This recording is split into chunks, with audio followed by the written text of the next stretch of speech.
Welcome in. It is Big Ten Today. Great to have you with us, Dave Revson and Trent Meacham, as we continue to celebrate Suits and Sneakers Week. Coaches versus Cancer. We're showing off the kicks. Dave, you got the nicest kicks. I like those. Stop it. I like yours as well. Surprise, surprise. Another tight game last night in the Big Ten. Especially with Wisconsin, right? I tell you what, Dave, this is kind of what basketball is what gets me through this time of year. Last week of January, it's cold. The days are long. But we have great games almost every night in the Big Ten, which is great. We weren't supposed to have one last night.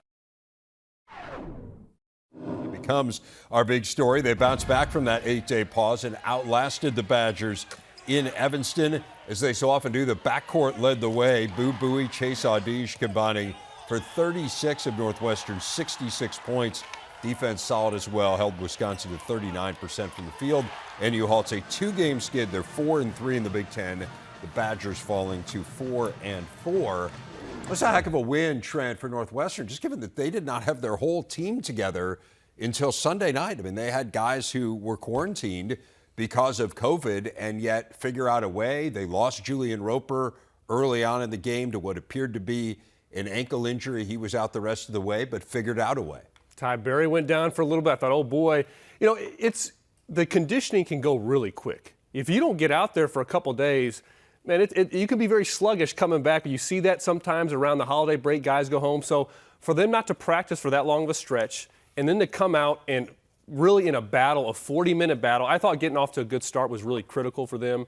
Chase Audige made some buckets, but to get going, get some rhythm, that was huge. And then we had a great game back and forth, and Northwestern was able to eke out a close game against the Badgers. A Badgers team that usually is the one that wins the close games, but Wisconsin went cold down the stretch. He just one of their last 10, none of their last 7 from the field. Northwestern has kind of hung its hat on its defense this year. It felt like it had slipped off these last couple of games, but really were able to get the stops that they needed down the stretch.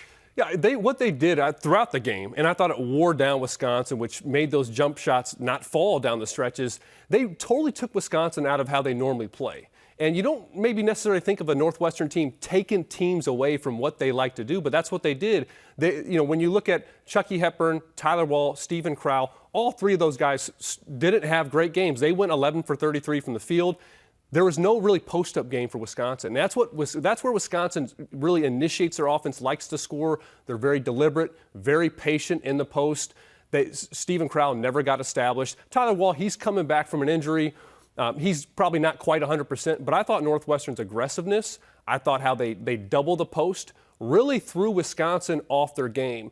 Now, Wisconsin did move the ball pretty well. They had 15 assists. They knocked down 10 threes. I know Connor Essegian, Northwestern maybe got fortunate, missed some open looks, but Jordan Davis stepped up and made some big shots. But I go back to, Northwestern's defense totally took out Wisconsin out of how they typically play. They had to find another way to win that game, and they couldn't get it done. And also, Chucky Hepburn, he has to expend so much energy chasing Boo Buie around the court. And I think that got into his legs a little bit, missed some shots down there down the stretch, and I think that's because of defensively what he has to do. When Northwestern's guards are on, they can be really good. Buie can be kind of up and down, but certainly had a really good game in this one. And as you say, from the very outset of the game, Audige played well, and we'll see whether Julian Roper's okay. They have such a short rotation. They got in serious foul trouble last night. Titus Verhoeven, I'm not sure I've ever seen anyone foul out in 5 minutes, but he literally... Use up your fouls, make your impact felt when you get on the court. He literally played 5 minutes and fouled out the game. They brought in Nick Martinelli, who had not played since November, and he played a few significant minutes in that first half. So again, Northwestern does figure out a way to get the win. They've got Minnesota and Nebraska, the only 2 games they play against those two coming up here this week. Wisconsin doesn't get any easier. They head to Maryland next. They're 1-3 on the road here, Trent. Yeah, and I thought Wisconsin didn't play that bad. I mean, defensively, they're pretty solid. Forced some tough shots, and, they're giving up. They play drop coverage. They're giving up that mid-range. Chase Audige is making contested twos. Boo Buie got into the paint, made some tough shots, got to the free throw line. Give Boo Buie a ton of credit. Hasn't shot the ball great from deep, but he's getting into the paint and making good decisions, drawing fouls, getting to the free throw line once again. I thought there was a stretch there in the second half where Wisconsin made some shots, took a 4-point lead, I believe. Ty Berry just went down. but Bowie made all the plays down there in that critical moment to get Northwestern the lead, and then it was back and forth from there. But Wisconsin, Tyler Wall's going to come into form. Okay, Stephen Crowell's been having a really good season. Chucky Hepburn's got a lot on his shoulders. On his shoulder, he's a soldier, but he's got a lot on his shoulders. You got to be a soldier, right? Yes. They miss Max Klesman. Here's a team that's not. They don't have great depth. Right. Yep. His defensive ability, his leadership, they missed him, but I thought they moved the ball really well. And to have a guy like Jordan Davis knock down 3 threes, Connor Essegian, they run really good stuff for him. He got some good looks. They didn't make some of those shots. I think their legs, were feeling it in the second half. And this was a game that I thought Northwestern deliberately played slower too, probably to save their legs a bit from not having played, having a big week ahead. You saw them walk the ball up the court repeatedly. Almost Bowie had to speed up to get over half court in that 10-second violation. So just a well-played, hard-fought Big Ten battle. Wisconsin had their chances. That's what you want on the road, and they're going to have to find a way to get those close wins like they typically do. Just couldn't get it done last night. Missed some free throws, which has been a bit of a problem for this Wisconsin team this year. Northwestern went 16 of 18, including Matthew Nicholson, who's not a good foul shooter, hitting 5 of 6, some really big ones there down the stretch for them. So what does it all mean in the Big Ten standings? Well, it's almost incomprehensibly jammed in the middle. If one defines the middle as spots 2 through 13, all 12 of the teams in that grouping either have 3, 4, or 5 conference wins. Purdue is, of course, on top at 8-1. I've been following this a long time, Trent, longer than you have been alive. I have been following Big Ten basketball. I'm not sure I've ever seen it like this. It seems like we talk about this every year, but I haven't, in my time, seen it quite like this. And I think this stretch right here in the season, you're in the guts of the season, that middle of the season, teams are banged up, you're on the road, you face some adversity. This is such a critical moment for teams to maybe separate themselves. But because, I haven't seen it like this. Purdue's clearly the top team.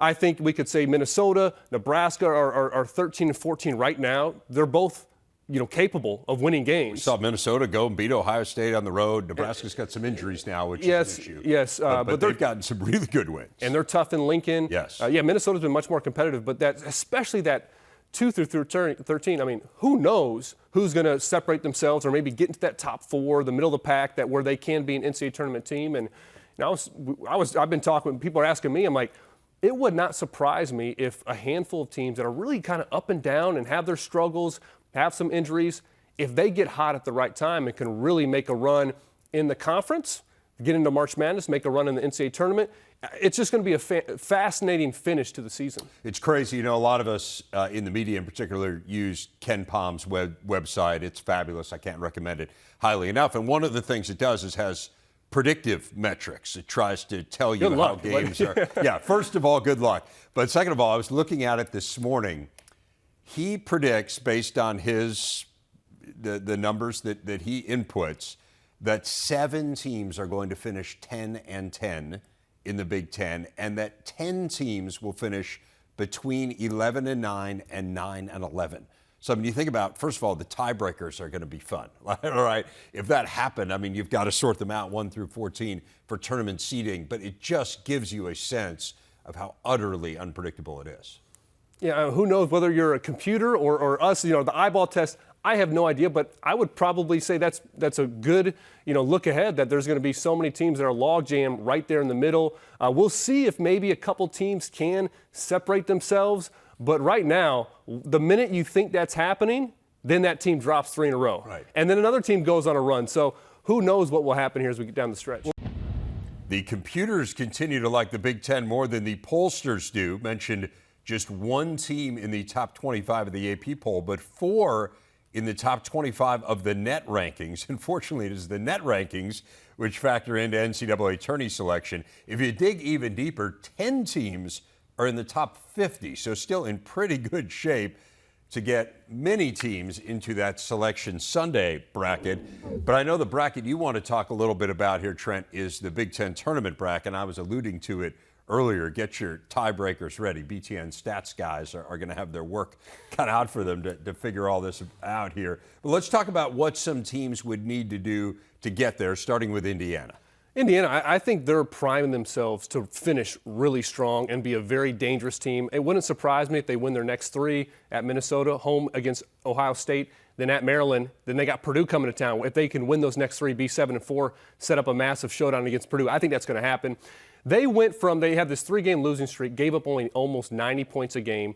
Now on a 3-game winning streak, giving up under 60 points a game. I think it all starts with their defense. They got to be exceptional in the defensive end. And then they're playing through TJD. In that 3-game stretch, 28, 12, 4 assists, over 4 blocks a game. He is also, I talk about this not necessarily a collision course of the top 2 teams in the league, but I think that's going to be a great matchup. Could he, Zach Edey he's kind of wrapped up the Big Ten Player of the Year award, the National Player of the Year award, I think most likely. But TJD had a fantastic week, the best week I've seen. And could he be positioned himself, especially if he really outplays Edey in a couple games, to move his name into that conversation? It's premature, but man, he's doing so well right now. We'll see what happens. It does feel like it's wrapped up, but there are no precincts reporting at this juncture, right? I mean, we're still in January. We are. Just to give you a sense, again, Zach Edey's like far and away the #1 player in the KenPom Player of the Year race. Trey Jackson-Davis is 8th. So, I mean, this is an All-American type season that he has turned in. You think about the injury issues that he has fought through with his back. He wasn't practicing a whole lot, and to come back and to play as well as he has. I'm not, he missed time, but again, for him to be as good as he's been here really speaks to his level of preparation, and again, makes your point all that much stronger of he is having an elite season, no question about it. Just perhaps being overshadowed, as everyone is in the country. As they should be at this point. But we'll see what happens. But the last thing on Indiana is you see some other guys stepping up. I mean, Hood Schifino didn't have his best game against Michigan State, but he's really emerged with Xavier Johnson being out. I think once Johnson's back in the fold, how those guys can coexist, finding a new rhythm will be key. But you see Galloway, Tamar Bates both go for 17 in their last game.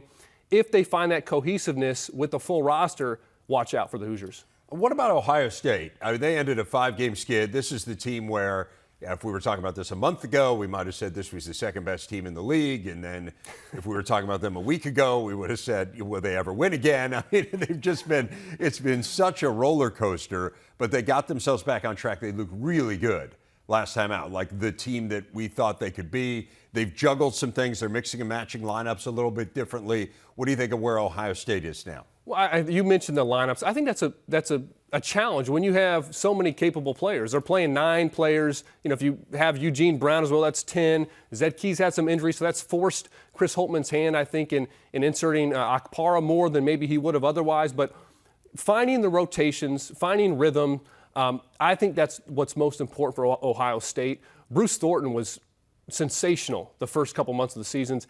It feels like he's hit a freshman wall. Now Isaac Likely, who took a leave of absence, stepped away for a little bit. He was terrific against Iowa, almost had a triple-double. They need his leadership, I think. He's an experienced player coming from Oklahoma State. He's been in the battles before. They need that experience and leadership on the court, especially with Zed Key being banged up. And also from a guard position, I think that's really important to have that. We know Bryce Sensabaugh has been fantastic as a freshman. Justice Sewing's been a little bit slower as of recent. So for me, when I look at this Ohio State club, I think it's finding those rotations for Chris Holtman and staff. That's not easy when you have so many guys, but that's the biggest thing for them. When you talk about getting into that top 4, the schedule, of course, is a huge part of it. Bart Torvik's side has them as the 3rd most difficult conference schedule the rest of the way, so that is going to be tough. What about Illinois? Another team that, much like the Buckeyes, has been somewhat inconsistent or quite inconsistent. I might say, again, felt like they got it going here. Last outing wasn't so great. Where are you on Illinois? Those would be the 2 teams that are the most confusing for me. Yeah. They have a lot of talent, and again, they kind of have a rotational thing too, with so many players, so much depth. Where does Brad Underwood go to in key moments of the game? I think they're still maybe figuring that out. On the road, they've struggled. I mean, I know they've won in the conference, but that's at Nebraska, at Minnesota, probably the most winnable road games. Not that anyone's easy. So they've struggled beyond that. They're very versatile. They have the type of players that can be versatile on defense. Coach Underwood changed how they played defense from switching everything to staying with your man, more traditional man-to-man defense. I think they got to be willing to use their versatility, though. I don't think they can be predictable. Against Indiana, they didn't change anything against Trace Jackson Davis. So I give Coach Underwood a ton of credit to have the guts to change his defense midseason. But I think in a game situation, they have the pieces to be really versatile, throw some different things at you. That's what going to have to do to win in March against different styles, and they need to do a better job on that because if they're elite defensively, they'll get out in transition, get easy buckets. Starts with a game coming up against Ohio State tonight. We'll get you some thoughts on that game coming up in a little bit. Iowa has rallied. They've won 4 of 5. We're going to have Fran McCaffrey on the show coming up tomorrow. But as you look at this Iowa team, one that, man, at the end of December, I think we were all a little concerned about, particularly after they lost to Eastern Illinois. But it feels like they've got it going again. What does this team need to do to be a top 4 team? Well, they're a top 5 team offensively. That's never the issue. In the country. In the country. In the country, yes. That's never an issue for them. So it's all about defense. They're giving up the most points of any team in this league. They're giving up the highest field goal percentage of any team in this league. They got to be better on the defensive end. And when I look at their roster, they have the pieces that could be better defensively. I just don't think it's in their mindset. And last year, they made a shift about this time in the year where they went on a run and became much more consistent because that's where you're consistent is defensively. Okay, this team on offense, they're very free-flowing and it works. But I think they have to have kind of a double personality. They go to the defensive side of the ball and they need to be much more focused and disciplined. On offense, you can react, it's flow, it's easy, it's fun, but defense, you got to be very disciplined and you got to lock in. And I think they have to have a balance between, okay, what's my mentality when I have the ball in my hands versus when I'm on the defensive side of the floor. And that's the name of the game for the Hawkeyes. To your point, this is a common refrain with Iowa, yes. Right? I mean, we have seen this year in and year out. I will say the last 2 years they've been better on the defensive end. They've been good enough. That's kind of been they're going to be really good offensively, and kind of the ongoing each year is if they could just be good enough on defense. And again, you look at where they sit right now, they've been good enough this year too, but are they good enough to be top 4 in the league, to make a deep run in the tournament? I think we'll see. But to your point, they flipped that switch a little bit last year and really got there. What about Michigan State? They have hit a bump in the road here, losing 3 of 4. The schedule's been really difficult, but they're without Malik Hall now for the foreseeable future. What about the Spartans as they look to get into that top 4 grouping and a double bye? Well, yeah, with Malik Hall has not been able to just get healthy, and that hurts them. But I said it last week on the show, they got the best backcourt in the league. A.J. Hogard, Tyson Walker playing at a really high level. You think about the shots that Walker made down the stretch against Purdue. I mean, he made every play for them, just couldn't get that last 35-footer to go. He can score. Hogard is as good of a distributor as we have in the conference. He gets in the paint. You have those two guys, and you add in Joey Hauser, who's playing at a really high level this year, can score in a variety of ways. You see his confidence really just emerge and come on this season. So they have a 3 that's been consistently very, very good. Malik Hall, if he's back and healthy, I think he can have there's a 4th option there. But assuming he's not healthy, at least for a little while, they need someone else to step up. And I look at the 2 guys that I think have the most ability would be Jaden Akins, for one, tons of ability. Right. The best athlete on the court, can score the ball, is a great defender as well, and Jackson Kohler. I know freshman, he's hasn't been used a whole lot some games. You love the moxie and the confidence that he has. I mean, when he's playing though, when he's on the court, he's a very confident offensive player. So here's another guy, another weapon for them. They have those great guards. They have Joey Hauser. Akins and Kohler, they're not going to be the focal point for a defense. Everybody's focused on someone else. Those guys have more than enough capability to be really prominent players. I thought against Rutgers, you look at that game where they won comfortably. Yeah. Those 2 guys, Kohler goes for 12 and 11, and I think he's doing this against the best defensive team in the league. Jaden Akins, 11 points, 4 assists, 4 steals. So those 2 guys, I thought if they can raise their game, this team is a top 3 or 4 team in the league. Kohler was really phenomenal in that Fun to game. Watch too. No doubt, right? I mean, he's a real player. I mean, you can understand there's been a lot made of us. First time Tom Izzo's ever gone into Utah and gotten a player. You can understand why he was attracted to Jackson Kohler's game. It's really good. And then I also think the variable is you've got Tom Izzo leading this team, and we know how good he is down the stretch of getting his team into position to compete in March and deep into March. It just feels like he kind of knows how to push the right buttons, and that's going to be part of the equation here. You know the Spartans won't fold. You know they're going to be tough. And this is a different look of a Spartan team. Right. They're not as physical, but I think they are more skilled. And then we mentioned Jackson Kohler. Here's a skilled big man that can make some shots, had great footwork around the basket, great touch around the basket. So you add in another guy that's a creative, unique offensive player, and they're a tough matchup. I think if they can get healthy, this team can make a deep run. But even if they're not full strength, if they have a fourth guy step up, I think they're a very dangerous team. And of course, Tom Izzo in March, you know his team's going to be prepared and ready for a run. Yeah, absolutely. What about Penn State? Again, you know, we're in such a log jam here. I don't think most people would think of Penn State as a team that could make a run and end up in the top 4 in the league. But, man, we've seen flashes of them being really good. And I think one thing that really stands out when you talk to opposing coaches in this league is how unusual their style is for the Big Ten, and that they're a different prep than some other teams are, and that can work to your advantage here down the stretch. What I would say is I think Micah Shrewsbury needs to double down on who they are. Okay, this team, they are a unique prep. They're a unique team. Almost 50% of their shots are three-pointers. We don't see that in college basketball a whole lot, especially in the Big Ten.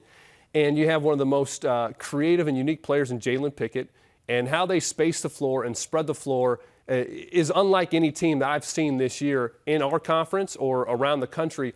And I think he needs to be willing to even go smaller at times. You know, I think in basketball terms, we used to think this is gimmicky play, but the Golden State Warriors kind of busted through that by finally winning a title. I mean, the Phoenix Suns for years played a small ball, fast-paced style play, and Penn State isn't that fast, but did not play your traditional big man, you know, really spaced the court, a ton of pick and rolls, a ton of threes.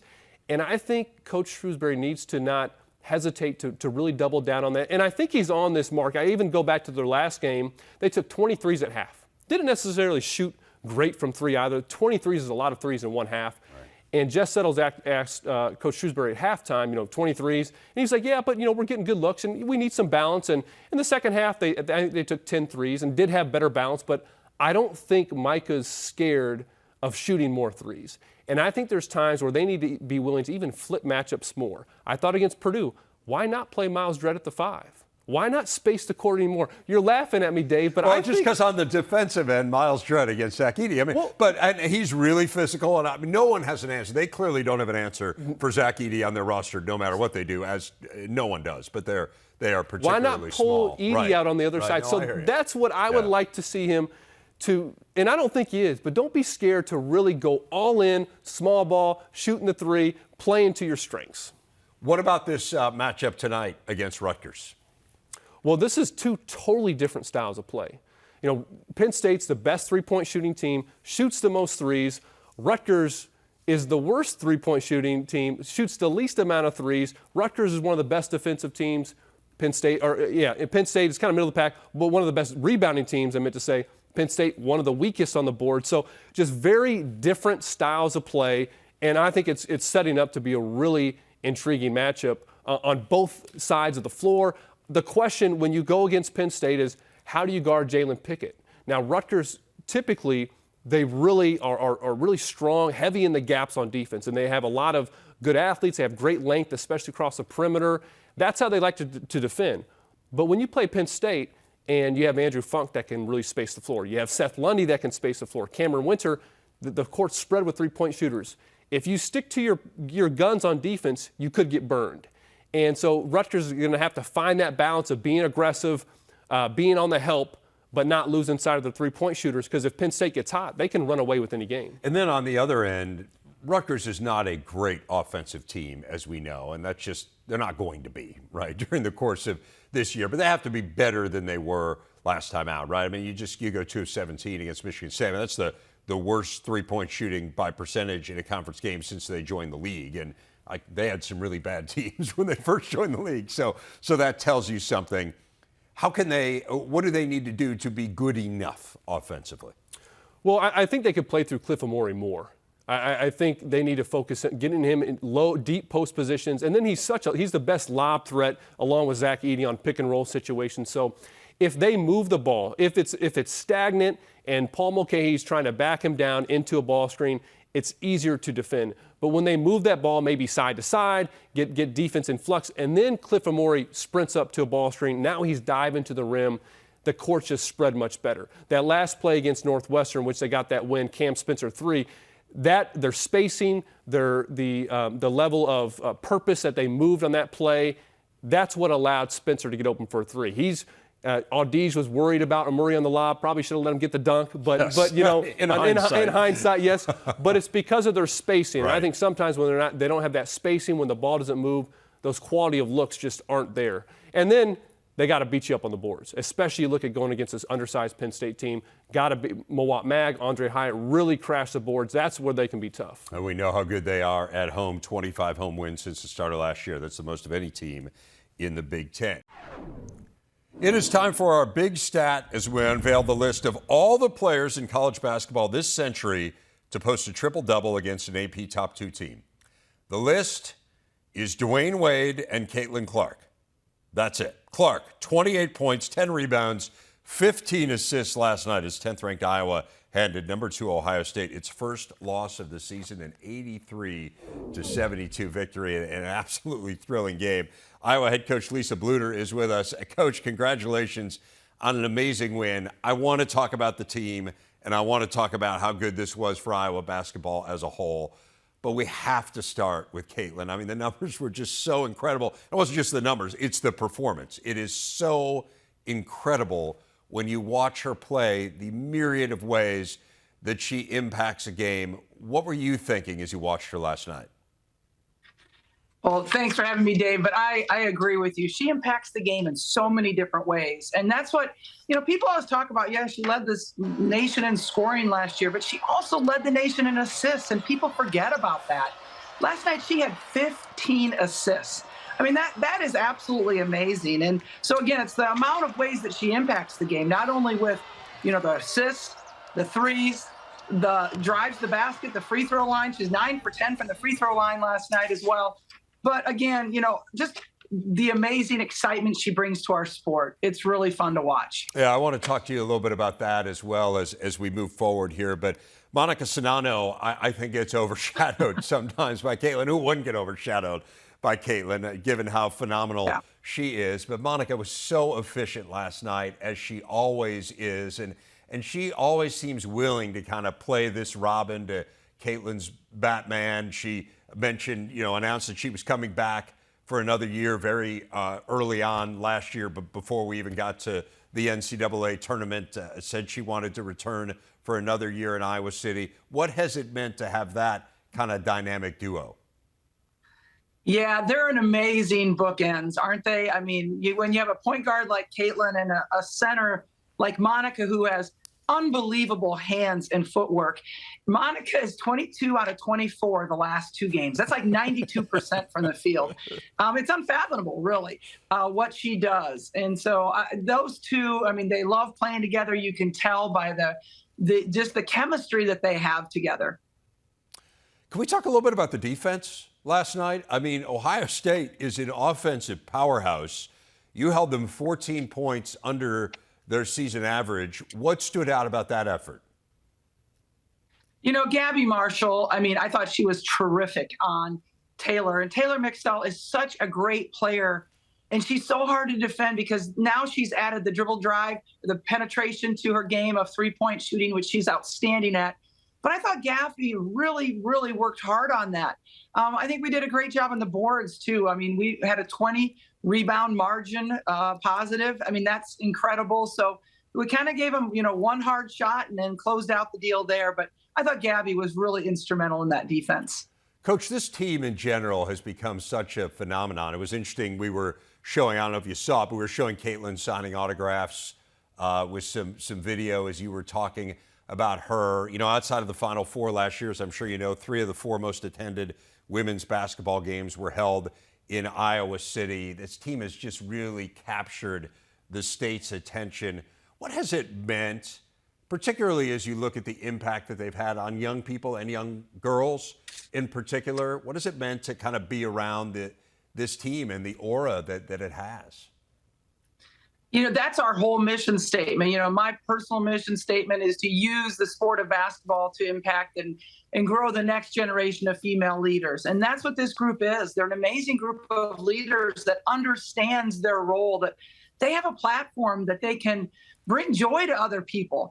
And to me, when you bring joy to other people, what else can you ask for? I mean, that's like the biggest, compliment you can get from somebody is that you brought us joy. And that's what this team does. They play with a joy. They play with a love for each other. Assists, I think last night we had like 24 assists on 31 baskets.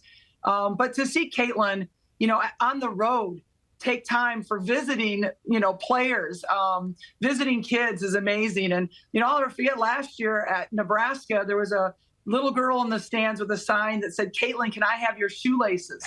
And she went over there and took off her shoes and gave them to the player, to the young lady. Tears. I mean, it was just awesome. But that's the kind of impact that these women can have, and they understand it, and they embrace it, and they enjoy it. Coach, I know you're someone who never makes it about you. I've certainly interviewed you enough through the years to know that, but you did hit a huge milestone this year. You became the winningest coach in Big Ten games in the history of this league. You passed C. Vivian Stringer, and I know when you were at St. Ambrose in the Quad Cities making $2,500 a year, you would go to her camps and try to learn from her. And when you think about that journey, going from there to where you are now, what do you think about?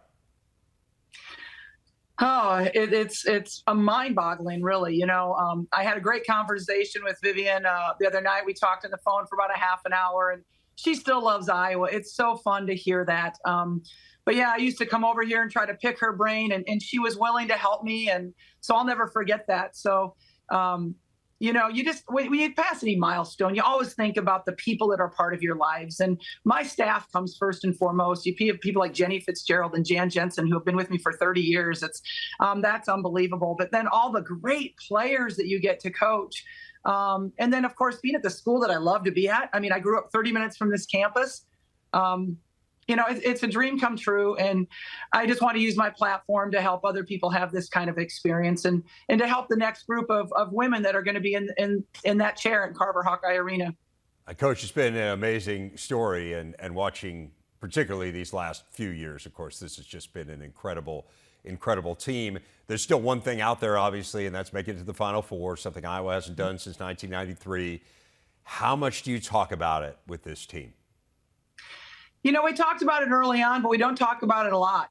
We simply talk about the next game that we have. And, the players can read the papers. They can look at the standings. They know what's at stake and what's capable. I don't need to add pressure to that. So to me, it's kind of like an unspoken goal that's out there. But our goal to come to practice every day, get better every single day. And, the next game is Nebraska, and we got to win that one. All right, Coach. Well, best of luck. This is always fun to catch up with you, and that was a phenomenal game last night. Just Thanks, a ton Dave. of fun. I really appreciate it. Congratulations to your whole team on a great win. Thank you. Suits and Sneakers Week underway throughout college basketball. Coaches helping to spread awareness this year of the importance of cancer screening. It's the Set the Screen campaign. You can learn more about how early detection can save lives. Visit coaches.cancer.org. And as we get to today's big interview, Matt Painter, one of the many Big Ten coaches who is involved in the fight against cancer, he joins us now. Coach, it has been amazing to me to watch the way that this unifies coaches, not just in the Big Ten, but throughout the country. Why do you think coaches have kind of rallied around this cause? Yeah.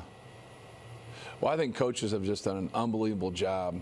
Obviously the American Cancer Society has done just a fabulous job of just connecting everybody, just for the overall awareness. And, cancer, touches everybody, and that's sad. And, we want to raise enough money, get enough awareness, get people to get out and get screened early.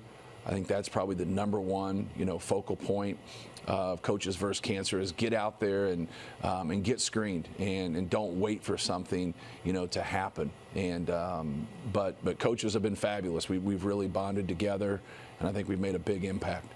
I saw you at a gala this year in Chicago that honored Lon Kruger and Roy Williams, who have been incredibly involved in this campaign. Right. I don't think people totally understand the scope of Coaches versus Cancer. In the best way you can, give people a sense of how broad this is. Yeah, well, you have a lot of individual, outings or galas or fundraisers, golf tournaments, and just a lot of different things. Lon has done a fabulous job with being the head coach at UNLV and then moving on, and now he's retired. He's kept his event in Vegas where a lot of people go out, and it's more than an event. It's something that can really branch off, and then other people, can get ideas, and that's what you want. Like, you want to be able to get different ideas, how you can just keep raising the awareness, keep raising the funds for the research, but there's so many different events and so many different things going on that has just been for the collective good of trying to raise money for Coaches versus Cancer. I think part of what makes this resonate with people, and you kind of hinted at this a little while ago, is everyone's been touched by cancer, right? For me, my dad died of leukemia, of blood cancer. My mother-in-law died of cancer. My sister's a cancer survivor. One of my dearest friends from college, Jamie Samuelson, a radio personality in Detroit, died a couple years ago. We have a ton of people that we know who are cancer survivors. I mean, the list just goes on and on and on, unfortunately, sadly. For you in particular, how has cancer touched your life? Yeah, my mom passed a couple years ago of pancreatic cancer. It's just, it's very, very difficult. Just the process of when you get that news, and pancreatic cancer is, is tough. And being in the 4th stage and being able to go through all that, and her last days was really difficult. And it was right at the kind of the start of COVID. But my wife is a breast cancer survivor, and so that has been something, trying to kind of assist and help. And I think that's the frustrating part, because your whole life you fix things. As a coach, you're constantly trying to help your players, and things are hands-on, and you see everything. And so as you go on, when some kid comes through and has issues, and no matter what they are, you've normally seen them before, and you help them, and you help them grow, and you help them develop. Well, something like this, and as serious as it is, you just can't simply do that. But what we've been able to do through Coaches versus Cancer, and what Sherry's been able to do with her own story, and talking about her story, and just once again, it's one story, it's a small story, but it's still her story, and that's the overall awareness, and that's what we want to do. Everyone's stories are important, and we want to get to a point where obviously we can beat this thing and this goes away, and that's a tall challenge. But I think the one thing with coaches is we constantly have challenges, right? Our whole landscape of the one-time transfer and the transfer portal and name, image, and likeness, and guys leaving early, and we're trading baseball cards here, but we still can manage it. We still can manage it. The other one, we're making improvements, but it's really hard to manage, especially if you get some tough news. But we want to get away from that. We want to be able to grow this to where someday, and maybe that doesn't happen while me and you are here, but it is going to happen, and that's the goal, and that's what we got to try to do. Well, it was wonderful to meet Sherry at that gala, and again, her story is a story that resonates, as so many of them do, and we have seen so many people fight so courageously. So thanks for all that you've done to help raise awareness. I do want to turn the attention to your team. You're back at the #1 spot in the nation this week. What are you proudest of with this team to this point, Coach? Probably our ability to play in close games. And I think that's something that, as a coach, you kind of don't know at the beginning of the season, whether that's getting a key rebound or making free throws or getting a key stop or making a big three like Fletcher Loyer did at Ohio State. We've had different guys step up for us. We got a lot of guys off our bench that could start a lot of other places. These guys have really sacrificed and done a lot of little things for us. We've got some new guys that have played well, and then obviously Zach Edey's just had a tremendous year. But overall, we've stuck together. But winning those close games is probably the one thing that stepped out. We're a better defensive team than we were last year. I think we can make a lot of improvements offensively. I think we got some weapons there. We just got to keep executing and working on our efficiency. But those close games, man, we have a handful of games that could go either way. One of them didn't go in our way in the Rutgers game. But give those guys a lot of credit because he's done a fabulous job there, and they play so hard. But the other games, we've been able to get some breaks in those games, but we've also been able to make our breaks. 4 conference wins by 3 points or fewer. That's the most of any team in the country. You mentioned Zach. You watch him every day in practice. What do you marvel at the most with Zach? Probably his ability to move for that size.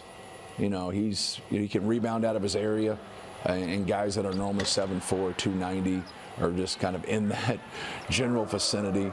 Normally can't do that. They can rebound when balls come their way, and that's it. So he's really worked at it. Only being in his 6th year of competitive basketball, when you work on him in ball screen defense or playing without fouling or passing through a double or a triple team, you know, you're molding clay. And so when he first got here, you know, he struggled passing, he struggled with the elbows, and he just works on it, you know. And his job's a little easier because he posts up, he plays ball screen D, he plays post D, he passes out of the post, and he's got to change ends, which he's really worked at. So a lot of what he does is just being fundamentally sound and being simple and not getting carried away. If they double him, keep it simple and pass it. If there's guys that are going to come down on his dribble, you know, be careful about dribbling, but if you do, be able to pick it up and make that decision. But like he's easy. And it's when you have guys like that are easy to coach, and they got kind of that physical prowess, you know, it's going to work. It's a good recipe. It has been a very good recipe to this point. He is facing a guy who can nearly look him in the eye on Thursday, your next game here, coming up against Michigan and Hunter Dickinson. Maybe let's get on his tiptoes just a little bit, but a great player in his own right. As you think about facing the Wolverines here, what are a couple keys to winning this one? Well, Hunter Dickinson's a fabulous player. You know, just his overall basketball IQ, his ability to make tough shots, his ability to pass. And I think that separates him a little bit, is his understanding of the game when he short rolls and catches there, just having the ball in the perimeter or having the ball in the low post, his ability to pass. And Jett Howard's a guy that has got an unbelievable future in front of him, just a big-time shot maker and a guy that can do a lot of damage, you know, for those guys. But that's just not their only 2 pieces. They got Bufkin's a really good player. Doug McDaniel's done a great job of taking over, you know, as a point. And they're kind of, you know, still kind of shaping their squad. You know, they're playing big at times now. It's Harris Reed, who's going to be a really good player in our league. And they got some other weapons coming off their bench. And so we're going to have our hands full. And it's always tough there in Chrysler, and but the one thing that we can't do is beat ourselves. I thought other night in that second half, just way too many turnovers, and if you're going to keep turning the basketball over, especially on the road, it's going to be tough for you to win. Well, Matt, thanks again for your time. Looking forward to that game coming up later this week. And again, thanks for all that you and all the coaches do in the fight against cancer. All right. Thanks, Dave.